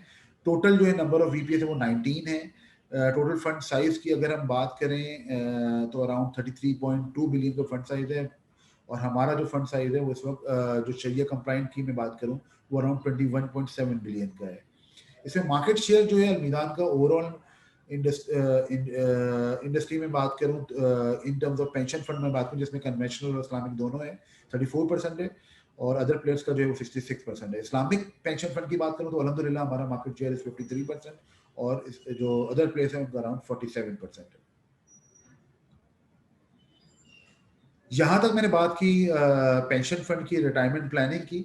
आगे के पॉइंट ऑफ व्यू से मैं अगर बात करूं अबाउट अलमीज़ान इन्वेस्टमेंट की, तो अलमीज़ान इन्वेस्टमेंट की अगर हम बात करें, मैं थोड़ा सा आपको ब्रीफ करना चाहूँगा। मैंने स्टार्टिंग में ही बताया कि हमारा जो विजन है to make Shariah compliant investing our first choice for investor. अल्हम्दुलिल्लाह हम अपने विजन के हिसाब से ही चल रहे हैं। फिर अगर स्टेप मैं मिशन की बात करूँ तो establish Almeezan as a leading interested brand for saving and investment by offering innovative Sharia compliant investment solution through ethical conduct, value added services, and optimal returns while protecting the interest of all stakeholders. तो अल्हम्दुलिल्लाह vision और mission पे हम अपने कायम हैं और इसीलिए हम लार्जेस्ट प्लेयर भी हैं, लार्जेस्ट हमारे पास इन्वेस्टर बेस भी है।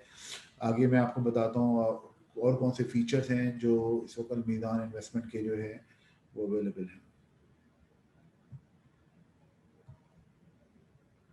हमारे स्पॉन्सर्स में आपको पता है मीज़ान बैंक है 65% शेयर होल्डिंग के साथ, फिर पाकवत इन्वेस्टमेंट कंपनी है with 30% share holding. Meezaan bank के बारे में अगर मैं बात करूँ, मोर देन 800 ब्रांचेस हैं, 1 ट्रिलियन से ज़्यादा डिपॉजिट हो गया है और टॉप 8 बैंक्स में आता है। ये बहुत बड़ी बैंकिंग इंडस्ट्री में एक सक्सेस स्टोरी है मीज़ान बैंक की, जिस तरह मीज़ान इन्वेस्टमेंट की है। पाकवत कंपनी जो है वो आपको पता है एक रेपुटेबल ब्रांड है इन टर्म्स ऑफ पाकिस्तान और कोई गवर्नमेंट के साथ मिलकर कंपनी कायम की गई है। तो ये हमारी बैकिंग है। रिमेनिंग 5% विद द एम्प्लॉइज़ है। मीज़ान फंड्स की फैमिली की बात करूं, जो हमारी ओवरऑल प्रोडक्ट्स हैं, हमारे पास इक्विटी के प्रोडक्ट भी हैं, बैलेंस भी हैं, सेक्टर रिलेटेड फंड भी है, फंड्स ऑफ फंड भी हैं। कम्युनिटी में मीज़ान गोल्ड फंड है, ये हमारा एक प्रिविलेज है अल्हम्दुलिल्लाह कि इस वक्त जो है पाकिस्तान में वाहिद शरिया कंप्लाइंट गोल्ड फंड जो है मीज़ान इन्वेस्टमेंट ने लॉन्च किया है। पेंशन फंड जो है हमारा, मैंने आपको बता दिया, pension fund income money market fund है, हमारे पास एसेट एलोकेशन फंड है। रिसेंटली हमने जो है बड़ी एक यूनिक प्रोडक्ट लॉन्च की है, first Islamic exchange traded fund हमने लॉन्च किया है, मीज़ान पाकिस्तान एक्सचेंज ट्रेडेड फंड। तो वो रिसेंटली अभी हमने जो है लॉन्च किया है और अलहमदिल्ला उसकी परफॉर्मेंस भी बहुत अच्छी चल रही है। तो ये एक ओवरऑल हमारी जो है फैमिली ऑफ प्रोडक्ट्स हैं जो हम प्रोवाइड कर रहे हैं अपने इन्वेस्टर को। हर इन्वेस्टर के हिसाब से, उसकी नीड के हिसाब से हम इन्वेस्टर्स को जो है प्रोडक्ट जो है वो हम ऑफर कर रहे हैं। सम ऑफ द मेन फीचर अगर हम बात करें, इस वक्त मीदान इन्वेस्टमेंट की लार्जेस्ट फंड मैनेजर है विद AUM ऑफ अल्हम्दुलिल्लाह over 161 billion.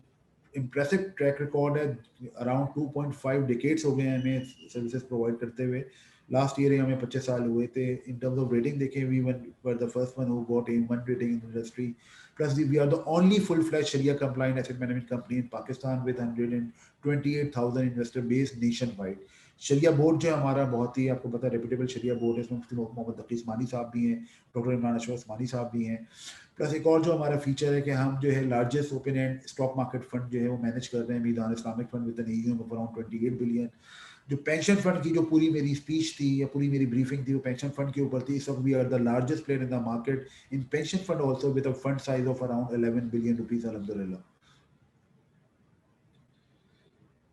This slide is based on our assets under manager from the history 2003 से 2004 से हमने बात की। इसमें जो है हमने ओवरऑल जो है एसेट्स अपने शो किए along with the discretionary portfolio. तो वो जो है हमारे जो रिटर्न्स है, अगर आप ओवरऑल AUM देखें अराउंड अगर हम SMAs को हटा दें तो अराउंड 161 बिलियन बनती है, along with portfolio discretionary portfolio अगर हम बात करें तो 173 बिलियन के जो है हमारे AUM है टिल नवंबर 2020। ओवरऑल इंडस्ट्री की मार्केट की शेयर बात करें तो हम मार्केट शेयर की बात करें तो 18% मार्केट शेयर है मीदान का और 82 प्लेयर अदर्स का है। मार्केट शेयर इस्लामिक में बात करें तो वो 43% का मार्केट शेयर है, 57% जो है वो अदर प्लेयर्स का है। रिटर्न्स की बात करें, जितनी फैमिली ऑफ फंड्स की हमने बात की, इसमें मैं करंट रिटर्न्स की बात कर लेता हूँ ताकि फिर आगे हम अपना सेशन को जो है Q&A भी हमारा स्टार्ट होने वाला है, तो मैं चाह रहा हूँ कि आपको Q&A के ऊपर हम जल्दी आ जाएं। उसमें मैं रिटर्न्स की जो है बात जो है वो हम ब्रीफली कर लें। इसमें हम करंट रिटर्न्स की देखें, माशाल्लाह मीज़ान इस्लामिक फंड के FY21 के रिटर्न अराउंड 19.2% के रिटर्न हैं। ये नवंबर तक की मैं फिगर्स की बात कर रहा हूँ। और मीज़ान म्यूचुअल फंड भी हमारा भी स्टॉक फंड है, 17.6% है। जो तहफ़्फ़ुज़ पेंशन फंड है हमारा, जो मीज़ान पेंशन फंड है, इसका इक्विटी सब फंड का रिटर्न अराउंड 19% का रहा है। KSE मीज़ान इंडेक्स फंड का रिटर्न 19% का रहा है। डेडिकेटेड इक्विटी फंड का 18.3% है। एनर्जी फंड में जो है ये सेक्टर बेस्ड फंड जो है, तो इसका रिटर्न थोड़ा कम रहा है एज कम्पेयर टू हमारे मीज़ान इस्लामिक फंड, अराउंड 6% का रहा है। इसी तरह एसेट एलोकेशन फंड है। फिर जो हमारे फिक्स इनकम साइड पे अगर आप देखें, वो रेंज है अराउंड 7 से लेके 9 तक की रेंज हमने जो है रिटर्न्स की दी है। क्या हमारी जो एक और बड़ी सक्सेस स्टोरी है मीज़ान रोजाना आमदनी फंड का, उसका अराउंड 6.3% का रिटर्न रहा है FY21 में। फिर हमारे पास डिफरेंट प्लान हैं। कमोडिटी फंड में अगर हम देखें, गोल्ड में जो है इस साल का FY जुलाई से मैं अगर बात करूँ तो नेगेटिव है, बिकॉज गोल्ड की वैल्यू नीचे आई है। तहफ़्फ़ुज़ पेंशन फंड के जो गोल्ड सब फंड है, इसका अराउंड 1.2% का रहा है। अगर हम 1 ईयर, 2 ईयर, 3 ईयर्स की अगर हम बात करें, तो 1 ईयर में मैं कैलेंडर ईयर की बात करूं तो अराउंड 7.1% का रिटर्न रहा है। सिंस इंसेप्शन 15% का रहा है मीज़ान इस्लामिक फंड का। इसी तरह अगर आप फंड ऑफ फंड के रिटर्न देख लें तो वो 8.3% के रहे। इस्लामिक इनकम फंड का रिटर्न जो 1 ईयर का 9.3 रहा है। सॉवरेन फंड का हाईएस्ट रिटर्न रहा है, 9.9% रहा है। हमारा रोजाना आमदनी फंड का भी 1 ईयर का रिटर्न जो है अराउंड 9.1% रहा है। और डेट सब फंड मीज़ान तहफ़्फ़ुज़ पेंशन फंड का अराउंड 10.1% रहा है। कमोडिटी फंड का जो रिटर्न है, अगर आप 1 ईयर की रिटर्न की बात करें गोल्ड फंड की, वो 18.6% रहा है। और गोल्ड सब फंड जो पेंशन फंड का पार्ट है, उसका रिटर्न जो है 18.4% रहा है। Some of the value added services, obviously आपको पता है जी कॉम्पिटिटिव मार्केट है। कॉम्पिटिटिव मार्केट में उसी की विन होती है जिसकी वैल्यू एडेड सर्विसेज जो है वो अच्छी होती हैं। अल्हम्दुलिल्लाह मैं अगर बात करूं पाकिस्तान में इस वक्त इंडस्ट्री के कंपैरिजन में, तो जो हम वैल्यू एडेड सर्विसेज प्रोवाइड कर रहे हैं, इसमें ऐसी बड़ी यूनिक सर्विसेज हैं जो और AMC जो और कंपटीशन है वो नहीं प्रोवाइड कर रहा। चंद जो मेजर हमारी वैल्यू सर्विसेज में tele transaction, you can do your transaction through telephone also. हमारे कॉल सेंटर सर्विसेज वाले जो हैं वो आपको जो है फैसिलिटेट करेंगे। ई ट्रांजेक्शन है, मीज़ान फंड ऑनलाइन है, हमारे पास ऑनलाइन इन्वेस्टमेंट फैसिलिटी भी अवेलेबल है। रिसेंटली हमने अपनी जो है न्यू मोबाइल ऐप भी लॉन्च की है, जिसकी मैं अगर रेटिंग की बात करूँ, अल्हम्दुलिल्लाह जितनी भी रेटिंग है बाकी मार्केट में है, उसमें जो है नंबर 1 पे इस वक्त रेटिंग जो है वो मीज़ान मोबाइल ऐप की है। मीज़ान ईजी कैश हमारी एक सर्विस है। इसमें जनरली लोगों को जब अर्जेंट पैसे चाहिए होते हैं तो with in half an hour हम जो है उनके पैसे उनके अकाउंट में ट्रांसफर कर देते हैं। उसमें लिमिट है अराउंड 100,000 रुपीज़ की। अकाउंट बैलेंस आपने चाहिए तो आप 6655 पे आप SMS कर सकते हैं। ATM फैसिलिटी, अगर आप मीज़ान बैंक के अकाउंट होल्डर हैं, ऑनलाइन अकाउंट ओपनिंग की फैसिलिटी भी रिसेंटली हमने स्टार्ट की है। स्टेटमेंट्स एंड ईमेल सर्विस, तो ये हमारी वैल्यू एडेड सर्विस है।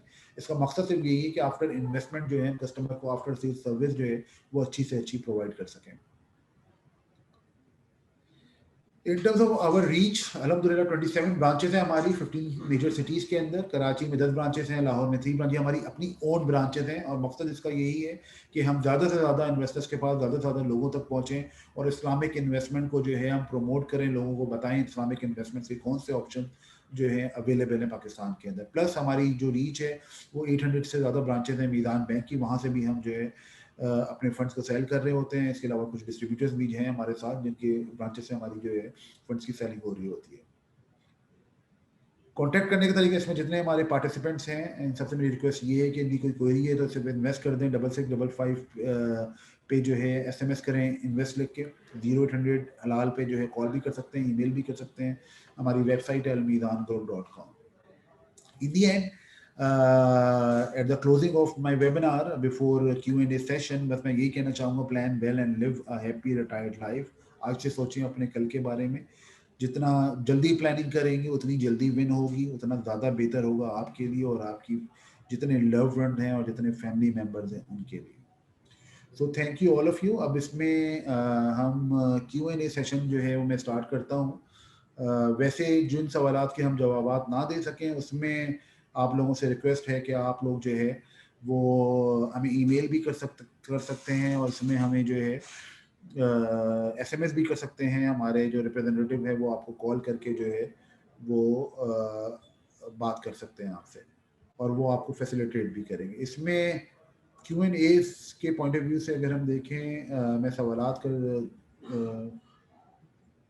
स्टार्ट देख लेते हैं।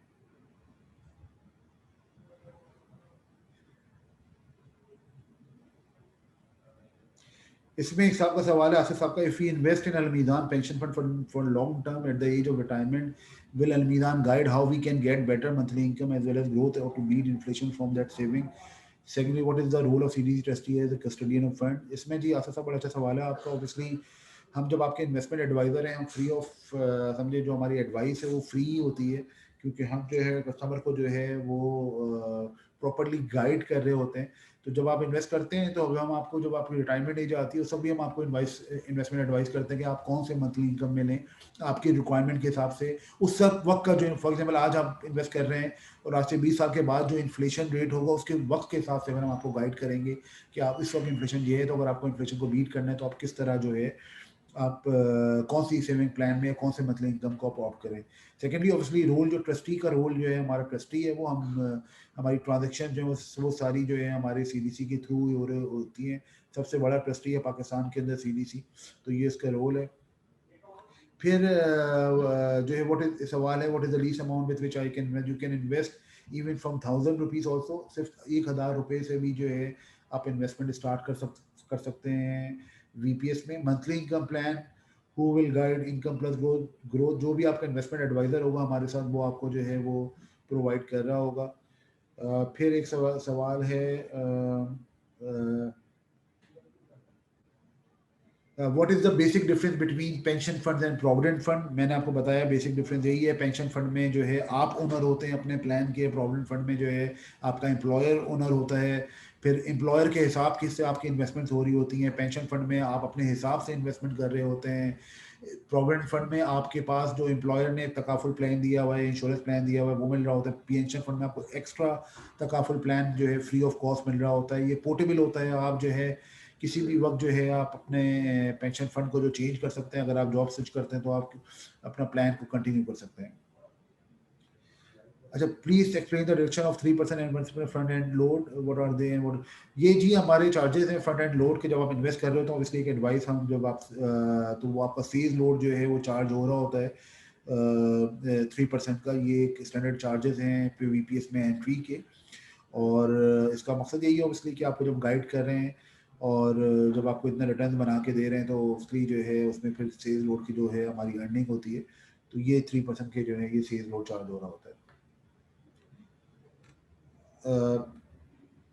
और अगर हम देखें सवाल कि any tax apply on profit, नहीं जी, पेंशन फंड की यही ब्यूटी है, इसमें कोई आपका टैक्स अप्लाई नहीं हो रहा। तो टैक्स अप्लाई उस वक्त होता है जब आप रिटायरमेंट से पहले रिडीम करते हैं, और अगर आप जो है रिटायरमेंट के वक्त जब आप पूरा अमाउंट लेना चाहेंगे तो 50% पर जो है टैक्स अप्लाई हो रहा होता है।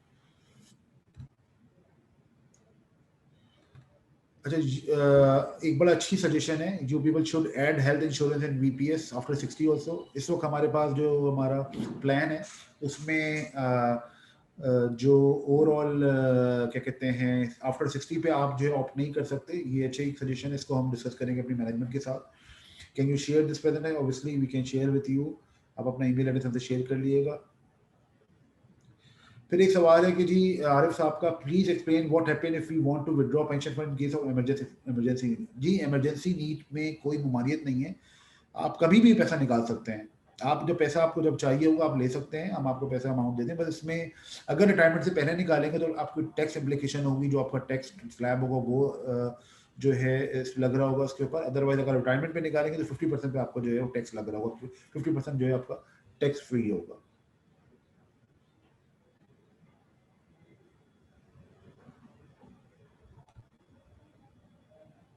तो ये चंद सवालात थे, इसमें कोशिश की है हमने जो है बहुत से लोगों का सवाल ये, प्लीज़ शेयर करें प्रेजेंटेशन भी। आप लोग प्लीज़ अपनी अपने ईमेल एड्रेस हमसे शेयर कर लें, हम इंशाल्लाह आपके साथ जो है वो आपको ओवरऑल जो है हम आपके साथ जो है अपनी प्रेजेंटेशन भी शेयर कर रहे होंगे। स्टिल अगर आप लोगों को कोई चीज़ क्लियर नहीं हुई हो तो आप ईमेल कर सकते हैं हमें info@almidangroup.com के ऊपर भी अपना फीडबैक भी दे सकते हैं।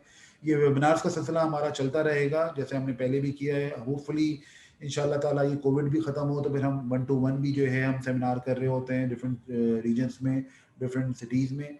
तो इंशाल्लाह जैसे ये सिलसिला ख़त्म होगा तो हम जो है सेमिनार भी करेंगे, ये वेबिनार्स का सिलसिला भी इंशाल्लाह कंटिन्यू रहेगा। तो इस बात के साथ मैं अपनी प्रेजेंटेशन को एंड करता हूँ। आप सबका वंस अगेन बहुत-बहुत शुक्रिया। इतनी बड़ी तादाद में लोगों ने हमें जॉइन किया और हमें जो है इन हालात में भी जो है उन्होंने जो है हमारी प्रेजेंटेशन को सुना। I really appreciate. Thank you and best of luck to all.